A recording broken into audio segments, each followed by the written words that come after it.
అందరికీ నమస్తే అండి. Welcome to last news channel. This is very important video friends.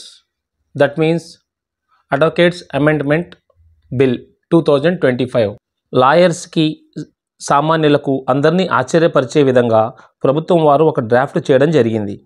ఆ డ్రాఫ్ట్లోని అంశాలు ఉపయోగకరంగా ఉంటాయా లేక సమస్యలు కలిగిస్తాయనే వివరాలు తెలుసుకుందాం ఫ్రెండ్స్.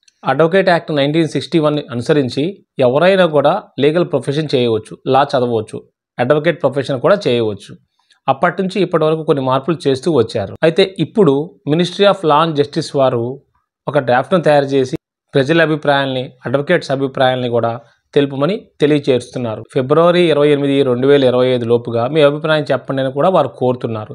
దాంట్లో అనేక అంశాలు మార్పులు చేర్పులు చేయటం, ఎలా ఉండాలి విధి విధానాలు అనేది కూడా సూచించారు.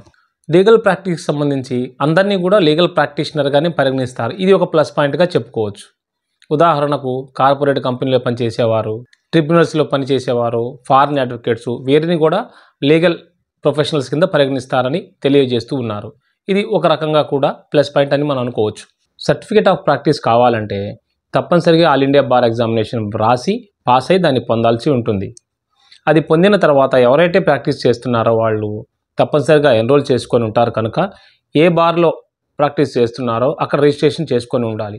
ఒకవేళ వారు ఒక డిస్ట్రిక్ట్ కోర్టులో పనిచేస్తూ వేరొక డిస్ట్రిక్ట్కి వెళ్ళాలంటే అక్కడికి తప్పనిసరిగా 30 రోజుల లోపుగా అక్కడ నోటీస్ ఇచ్చి విషయాన్ని తెలియజేయాలని కూడా వారు సూచిస్తున్నారు. ఎవరైతే లా గ్రాడ్యుయేషన్ చేస్తున్నారో వాళ్ళు గ్రాడ్యుయేషన్ చేసిన తర్వాత ప్రీ ఆర్ పోస్ట్ ట్రైనింగ్ తప్పనిసరిగా పొందాలని బీసీఐ ద్వారా ఇది కూడా తీసుకొని రావాలి, మార్పులు చేర్పులు చేయాలని కూడా వీరు ఆలోచిస్తున్నారు. అడ్వకేట్స్ ఎక్కడ ప్రాక్టీస్ చేస్తున్నాడు, ఎల్ఎల్బి ఎక్కడ చదివారు, అడ్వకేట్ ఎక్కడ ప్రాక్టీస్ చేస్తున్నారు, లొకేషను, ప్లేస్ కూడా పరిశీలించనున్నారు.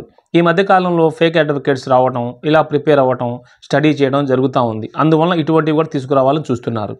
ఇవన్నీ అబ్జర్వ్ చేయడానికి రిడ్రెసల్ కమిటీ ఒకటి ఉంటుంది. ఇందులో supreme court judge, high court judge, state bar council members వీరందరూ ఉంటారు. ఇవన్నీ ముఖ్యమైనవిగా ఉన్నాయి. అయితే ఈ కొత్తగా తీసుకొచ్చినటువంటి డ్రాఫ్ట్లో కొన్ని ప్లస్ పాయింట్స్, కొన్ని మైనస్ పాయింట్స్గా ఉన్నాయి. అయితే ఇది పూర్తిగా అమల్లోకి ఇంకా రాలేదు కనుక ఇప్పుడే డ్రాఫ్ట్ తయారు చేశారు. దాన్ని పరిశీలించి అందరి అభిప్రాయాలు సేకరించి తర్వాత మాత్రమే వారు ఇంప్లిమెంట్ చేసే అవకాశం ఉంది. కేవలం ఈ చిన్న వీడియో ద్వారా నా అభిప్రాయాన్ని మరి విషయాల్ని షేర్ చేశాను ఫ్రెండ్స్. మరిన్ని వీడియోలతో నెక్స్ట్ వీడియోలో ఎటువంటి అప్డేట్స్ ఉన్నప్పటికీ కూడా మీకు అందిస్తాను. Thank you for watching.